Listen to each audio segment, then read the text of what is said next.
They call it gas station weed, plant-based supplements or medicines known as kratom and delta-8. They're not illegal, but they're also not regulated.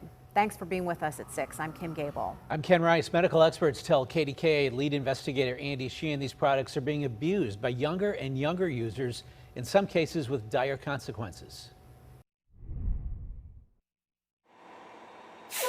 You can't help but see the signs at vape shops, gas stations, and convenience stores. Names like kratom, delta-8, THCA, a wide array of supplements or medicines on which little research has been conducted. But if you're 21, you can buy any one of them over the counter. No questions asked. Right now is sort of the Wild West. It is the Wild West. Proponents say they calm anxiety, reduce pain, and may give you a pleasant buzz. But new and alarming evidence shows some of these products are addictive, while others have sparked psychotic and violent episodes in some users.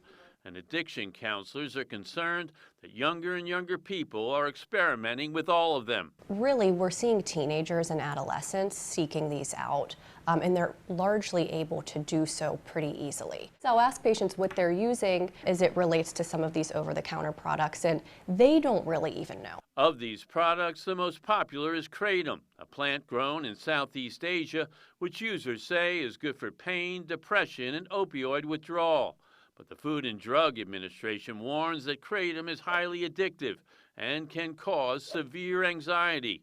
The FDA is also raising new concerns about the hemp-based extract known as delta-8. So we have different commodities. We have gummies and delta-8. At Vapor Galleria on the south side, Pamela and Gary McBurney sell delta-8. You can chew, vape, or even delta-8 infused honey. Very relaxing in the morning. Put a little bit in your tea. They call delta-8 a natural substance which relieves pain and helps people with insomnia. I myself use it for sleep. One of those people where I cannot shut down my brain. I'll take a delta-8 gummy every night before I go to bed. And I sleep all the way through the night. But the FDA reports that some delta-8 users have experienced severe anxiety, hallucinations, dizziness, and a loss of consciousness. And a recent study by the University of Alabama at Birmingham detailed cases where people who vape or ate delta-8 became psychotic and violent. This included people who had never experienced a psychotic episode before and another who had. His mother had given him some gummies to help him sleep, and it induced a violent psychotic episode. And he had otherwise been very controlled for a long time, and since he's not used delta-8, he's been stable and he's been back to his baseline. Here in Pittsburgh, Pitt student Jasper Hilliard is set to stand trial, accused of randomly attacking and repeatedly stabbing Al Carlston in Shadyside last June.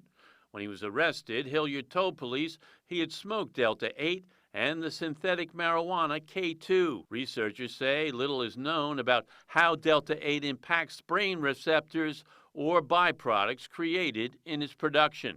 It's not regulated, so you don't know about the purity of the substance. And I think that's the biggest thing here, is that people just need more education that even though something is freely available to you, it does not necessarily make it safe. So should these products be regulated, or at a minimum, should more research be done to better inform the public? Tomorrow night I'll take a look at what some say needs to be done to ensure the public safety. Andy Sheehan, KDKA-TV News.